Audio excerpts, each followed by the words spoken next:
اس نے ایک وعدہ کر لیا، وہ رو کے کہتا میں اب واپس وطن نہیں جاؤں گا، میری لاش جائے گی میں نہیں جاؤں گا، میں یہاں مرنے کے لیے آیا ہوں۔ یہ کہہ کے چیخ مار کے روتا، اس نے اپنا ویزا پاسپورٹ سارا نکالا، سب پھاڑ کے پھینک دیا۔ ایک دن گزرا، ایک ہفتہ گزرا، ایک مہینہ گزر گیا، لوگ سال آ گیا، کوئی سے گھر جانے کو کہتا تو یہ چیخ پڑتا، کہتا میں گھر نہیں جاؤں گا، میں حسین کے غربت پہ ہی رو رو کے مر جاؤں گا، مجھے گھر نہیں جانا ہے۔ یہ کہہ کے رویا کرتا۔ ایک روز آہستہ سے کسی نے کانوں کے قریب آ کے کہے زید جا گھر چلا جا۔ چونک کے کہتا کون ہے جو کہتا ہے گھر جانے کے لیے، میں گھر نہیں جاؤں گا۔ کسی نے کہا تو نے دیکھا نہیں روز کتنے جنازے آتے ہیں، پتہ ہی کس کے جنازے ہیں؟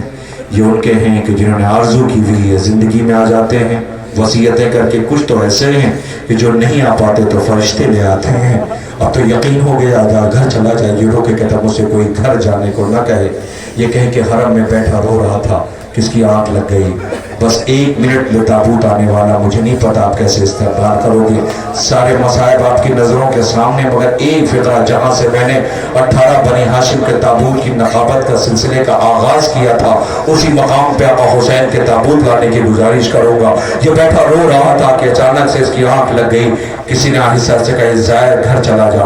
یہ چونک کے کہتا کیا کوئی گستاخی ہو گئی، کیا کوئی غلطی ہو گئی، کیا کوئی بے ادبی ہو گئی؟ آواز آئی نہیں زائر مجھے اچھا نہیں لگتا۔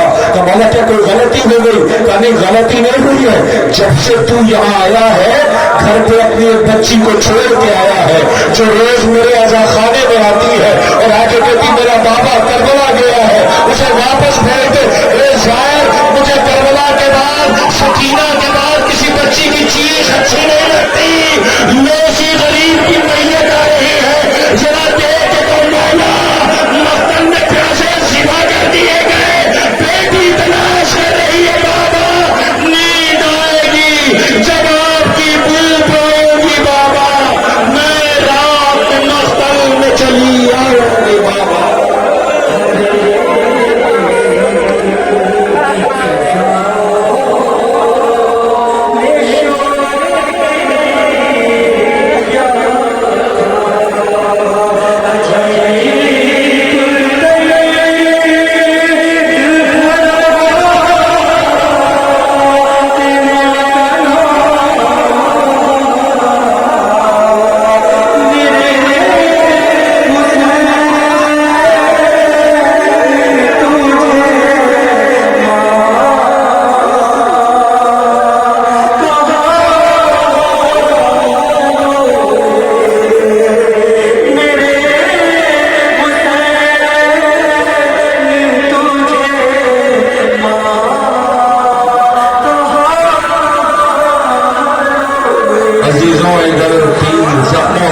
حسین مجاور رہوار آ رہا ہے، اس کی بھی زیارت کرو، جس کے قدموں سے لپٹی حسین کی